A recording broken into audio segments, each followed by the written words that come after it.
how to create a helpful and healthy environment for employees in this case to adopt AI or new technological change. You mentioned analytics, so that was really interesting. Playing by a different game, now the analytics and measurements have to change. So I think when we think about what gets in the way, there's a lot of things that can get in the way, and they're all very human. There's the organizational culture. Is it ready to accept this change? And how has change been brought in the past? If change's been brought and shoved down people's throats and caused them to feel like they don't know what they're doing anymore, they're probably going to expect, some of the same. They're going to be resistant to that. On the other hand, have you given them a chance to disbelieve? I used to do a lot of work back in the day in mergers and acquisitions. And one of the things I talked to, and I'm still talking to a client about this now, actually, is that they go through a path of the idea becomes introduced. They see the positives, the negatives, the ups, downs, yays, nays, and they finally get to a point where they're like, I'm here. Now I get it. And they start sharing what they're doing with others, and they expect them to be right where they are without having gone through their own journey.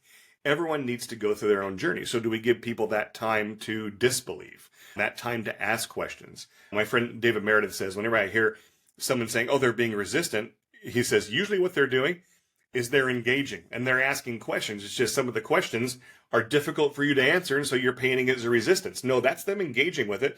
They have to doubt. They need to doubt. They need to, be able to come to a shared understanding and a belief. And you can't do that by just forcing it down their throat or propaganda.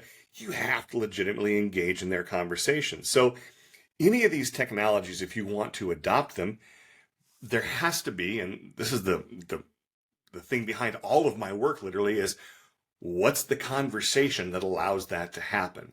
How are you getting people more curious? How are you getting them to examine their own assumptions? Because it's only through seeing and examining their assumptions they'll have any opportunity to change them. Because their assumptions right now are based around the technologies they have, not the technologies they don't have.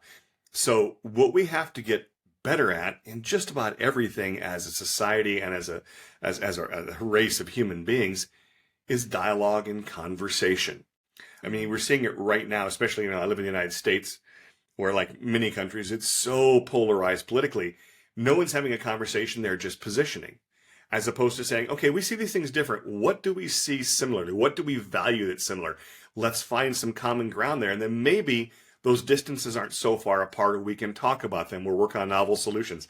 That's what we have to do in our organizations with change and with technology, is get people educated, discuss it, but don't make it like some magic box thing that's going to fix everything, and don't you little people worry about it, because then they know now it's time to start worrying when you say that, because that means you don't know what it's going to do and you don't really care what it does to them. That's not going to make them feel very comfortable at all.